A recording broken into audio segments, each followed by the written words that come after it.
7:40 on a weekday morning, October 1978.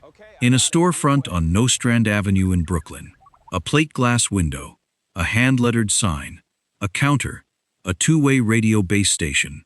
The phone rings.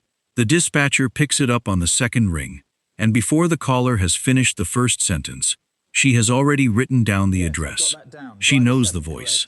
The woman on the phone calls every weekday morning at this hour, from the same apartment, going to the same subway station 11 blocks away, a walk that is fine in June and not fine in an October rain, with 2 children to drop off first.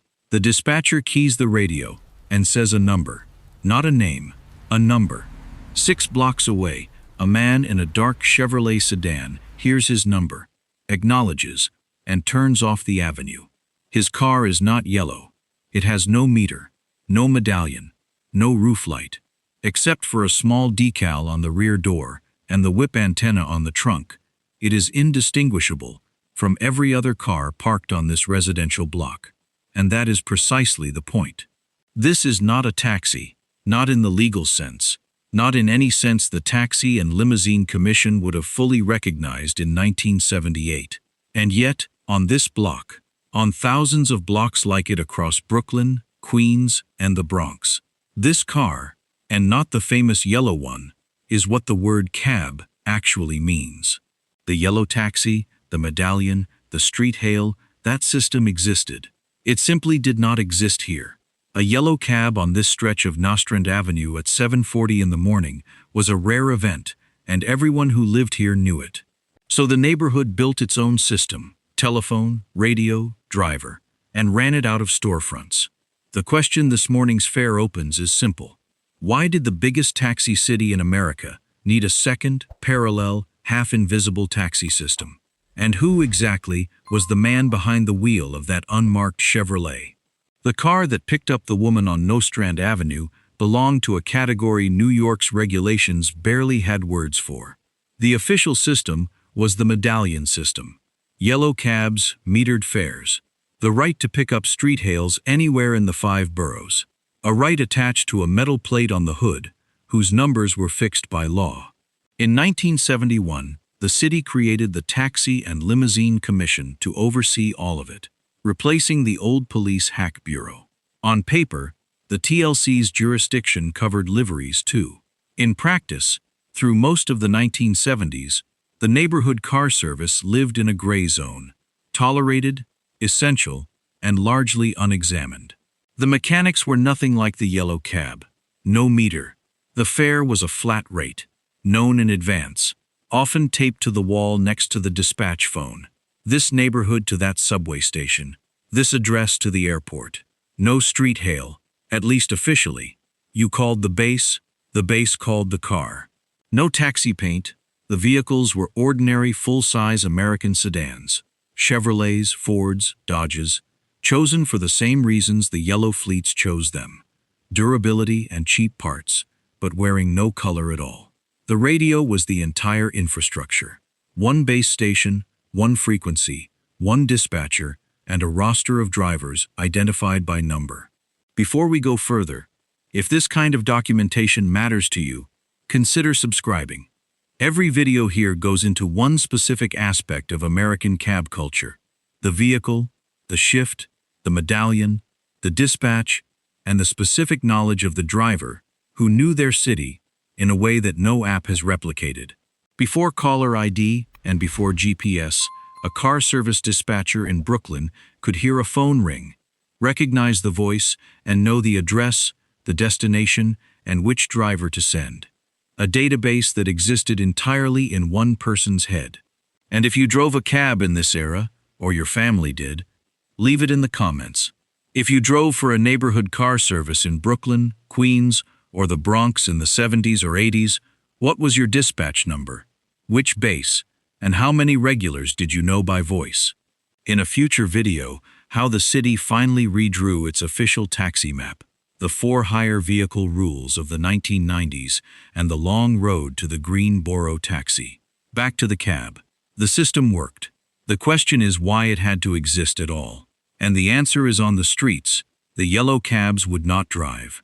Before you can understand why a storefront on Nostrand Avenue was dispatching unmarked Chevrolets, you need to understand what the yellow cab's actual map of New York looked like in the 1970s, because it was not a map of the 5 boroughs.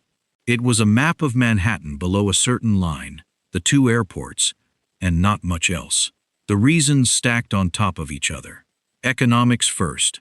A medallion cab that dropped a fare deep in Brooklyn faced a long, empty ride back to where the street hails were. Fear second. The 1970s were the most dangerous decade in the history of the trade. In the first 9 months of 1970 alone, 7 New York drivers were killed and 3,000 robbed, and the bulletproof partition became standard equipment. And race. Third. Documented and undeniable. Historians of the industry record that drivers increasingly passed by black passengers, and that whole neighborhoods, Harlem, Bedford-Stuyvesant, the South Bronx, effectively fell off the yellow map. The off-duty light became a refusal that never had to be spoken. Social historian Graham Hodges, himself a former New York cab driver, documents what happened next. An unregulated fleet, the press called them gypsy cabs, spread through the outer boroughs in the 1960s and 70s, serving the residents who, because of where they lived or what they looked like, could not reliably flag a yellow cab. Some of these operations stayed informal. Many organized: a storefront, a phone number, a radio, a roster. The car service base was the gypsy cab institutionalized by the neighborhood itself, which means the woman on Nostrand Avenue wasn't choosing an alternative to the taxi system. For her, this was the taxi system, the only one that answered. The city's official transportation map said one thing, the dispatch log in the storefront said another, and the man driving car number 27 knew that log's territory in a way no yellow cab driver ever would. What exactly did he know? At a car service base, a driver's name mattered less than his number. This is one of the most consistently documented facts of the culture, recorded directly by journalists who spent time inside these bases. The dispatch number was the driver's identity. He heard it all day over the two-way radio. Colleagues who had known each other for years called each other by number. A message left at the counter read like arithmetic. 28 tells 65 that 309 left 20 minutes ago. At Audubon Car Service on Amsterdam Avenue, the manager kept the whole company on a single roster sheet. 200 drivers, 200 numbers, but behind each number was something the number system couldn't capture, and it was the base's real asset. The car service driver did not roam a city, he worked a territory, often the one he lived in. Drivers who worked these bases describe consistently the same accumulation the yellow cab veteran built in Manhattan, except concentrated, block by block, in one neighborhood. He knew which building's elevator was broken, which meant the fare needed 5 extra minutes. He knew which regular went to dialysis on Tuesdays and Fridays, which meant you didn't rush her. He knew which corner to avoid after dark and which bodega stayed open, which meant he knew things about his own streets that the police precinct map didn't show. And he knew his passengers, not as fares, as neighbors. This is the structural difference between the two systems. The medallion cab was built on anonymity. A stranger hails, a stranger drives. The meter mediates. The car service was built on recurrence. The same voices on the phone, the same addresses, the same Friday evening run to the same mother's apartment in another part of Queens. The dispatcher knew the customer. The customer often asked for a driver by number. The number was the interface. The knowledge was the machine. And the dispatcher sitting at that radio was its operating system. What did she actually hold in her head? The dispatcher at a neighborhood base ran, from a folding chair, an operation that would today require a server farm. Consider what the job actually consisted of. Hour by hour. The phone rings. She must locate the caller. No caller ID for most of this era, so the voice itself is the identifier. And dispatchers who did this work describe recognizing hundreds of regular customers by voice alone. She must translate the request into geography, an address, a destination, and a fare. Read off the flat rate list or held in memory. Then the allocation problem. Which car is closest? Which car is free? Which driver does this particular customer prefer? Which driver should absolutely not get the long airport job because he got the last two? All of it in seconds. All of it while the radio talks and two more lines ring. This was an intelligence function, and everyone in the trade understood it as one. A good dispatcher was the difference between a base that made money and one that didn't. Because in a flat fare system with no meter, the profit lived entirely in efficiency. Dead miles were pure loss, and the dispatcher was the only person who could see the whole board. She knew the neighborhood's rhythm, the way the drivers knew its blocks. The 7 o'clock surge to the subway, the Friday night church runs, the first of the month check cashing trips, the 2 in the morning hospital calls that came in a voice you learned to read instantly for how bad it was.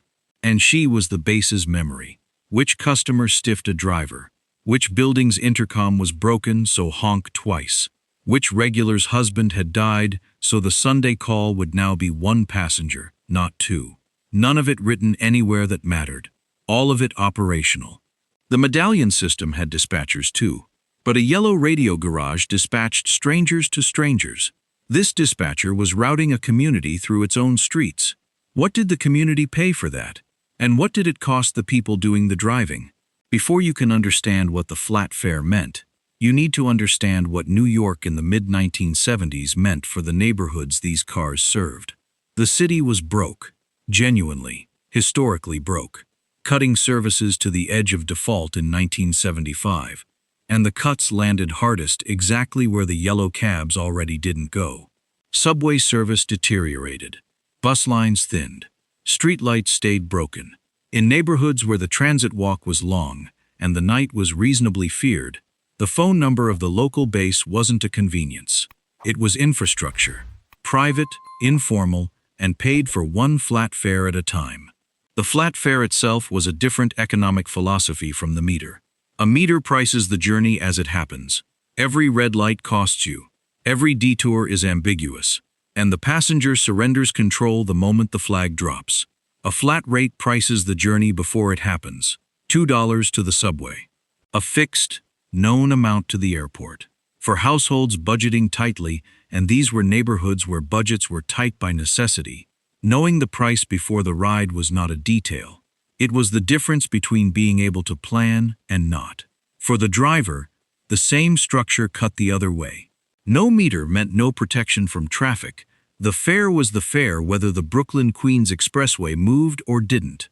Industry accounts from this period consistently describe the arithmetic of the trade as thin, long hours, cash only, the car usually the driver's own, gas and repairs out of his pocket, a weekly fee or commission to the base for the radio and the calls. Many drivers were recent immigrants. Many bases organized along the lines of the communities that built them. Dominican in Washington Heights, Puerto Rican in the Bronx, Caribbean in Flatbush, because the base spoke the neighborhood's language, literally. Thin margins, cash in the front seat, streets the police map marked and the yellow map ignored. The economics were survivable. What the job cost went beyond economics. Here is the documented cost, and it should be stated plainly, because the people who paid it are on the record. Journalists who covered the livery trade in the early 1990s, when reliable numbers finally existed, found that driving a neighborhood car was among the most dangerous jobs in New York. TLC figures cited at the time counted 180 for-hire drivers killed on duty between 1990 and the mid-90s, an average of more than 2 a month. In 1992 and 1993 combined, 85 cab drivers of all kinds were killed in the city. Only 12 of them drove yellow cabs. The rest were the men in the unmarked sedans. The bases developed their own way of carrying this, and it is one of the most quietly devastating details in the documented record. When a driver was killed, his dispatch number was retired. Never given out again. At Seaman Car Service in Washington Heights, where 4 drivers were killed in 6 years, the company softball league was renamed for them, the Martyrs Taxi League. At other bases, managers kept the roster sheets with the crossed-out lines. The number system that had made the drivers anonymous to outsiders made their absence permanent to each other. Everyone on that frequency knew which numbers would never answer again. The drivers also developed a response. The record documents just as clearly. They defended each other. A driver in trouble keyed his radio, and the base put out the call, and within minutes, a dozen unmarked sedans converged on the block. A private emergency service for a trade the public one reached too slowly. A Washington Heights detective described it from the police side: 12 livery drivers arriving on one scene, and officers facing not 2 people, but 15. The yellow cab had its partition and its lockbox. The livery driver had the radio and each other. The city's regulations, meanwhile, were finally arriving. What did they change? Regulation came the way regulation usually comes, to an informal system, late, partial, and shaped by the system it found, rather than the other way around. The TLC had held nominal jurisdiction over liveries since its creation in 1971, but through the 1970s enforcement was thin and largely tolerant. The city understood, without ever quite saying so, that cracking down on the outer borough bases meant leaving whole sections of New York with no cab service at all. Regulatory histories of the period record that the real structure arrived in the 1980s under the Koch administration, when the city formally separated its 2 taxi worlds. Street hail service belonged to the yellow medallion, and prearranged dispatch service belonged to the licensed for hire vehicle. What formalization looked like on the ground? The base itself became a licensed entity, a livery base station in the TLC's language, dispatching vehicles that carried 5 passengers or fewer, charging by flat rate, mileage, or zones. Every car had to affiliate with a base. Drivers needed a TLC for hire license, insurance minimums, vehicle inspections, base fees. The storefront with the hand-lettered sign was, on paper, now an arm of the city's transportation system. 2 things about this deserve attention. First, the rules essentially codified what the neighborhoods had already built: the prearranged call, the flat fare, the base affiliation. These weren't regulatory inventions. They were the existing culture written into law. Second, the central prohibition, no street hails for liveries, was violated daily from the day it was written, because the demand it ignored hadn't gone anywhere. A livery that picked up a hail became, in the language of the street, a gypsy cab again, and enforcement in the boroughs stayed deliberately soft, for the same old reason. The alternative was no service at all. The license changed the paperwork. It did not change the geography. That distinction, between what the system was on paper and what it knew in practice, is the real subject of this story. Step back now and look at what had actually been built, because it is easy to miss when you describe it storefront by storefront. By the late 1980s, hundreds of licensed bases operated across Brooklyn, Queens, the Bronx, and Upper Manhattan, each with its dispatcher, its roster, its territory of a few dozen blocks it knew completely. No single base knew the city. Together, they constituted something the medallion system never had: a distributed, block-level intelligence, covering exactly the parts of New York the official taxi map left blank. A dispatcher who had worked the same base for 15 years knew her neighborhood the way a doctor knows a long-term patient, not from a chart, but from years of watching how it behaved when things were normal and how its calls changed when they weren't. She knew which buildings were emptying out and which were filling, because the pickup addresses told her before the census did. She knew when a block turned dangerous, because the drivers stopped accepting its calls before any statistic moved. She knew who in the neighborhood was sick, working nights, newly widowed, newly arrived, because every one of those conditions has a transportation signature, and she was the one reading it, call by call, year after year. None of this was written down in any form the city could use. The TLC's records knew that a base license existed at a certain address, and that a certain number of vehicles were affiliated with it. What the records could not hold was the thing that made the base function: the voice recognition database in the dispatcher's head, the block reads in the driver's, the 15 years of calls that turned an address into a situation. The medallion was capital you could sell. This was knowledge you could only lose. And in the 1990s, A technology was coming that would claim to replace all of it with satellites and software. What actually happened when it arrived? Through the 1990s, the system was fully absorbed into the city's regulatory architecture. Livery bases licensed and renewed, vehicles affiliated and inspected, the storefront now a legal category. And then, 2 decades later, history paid the neighborhood car service 2 compliments it never asked for. The first came in 2013, when the city introduced the green boro taxi, a street-hail vehicle legally restricted to Upper Manhattan and the outer boroughs. Read that mandate carefully.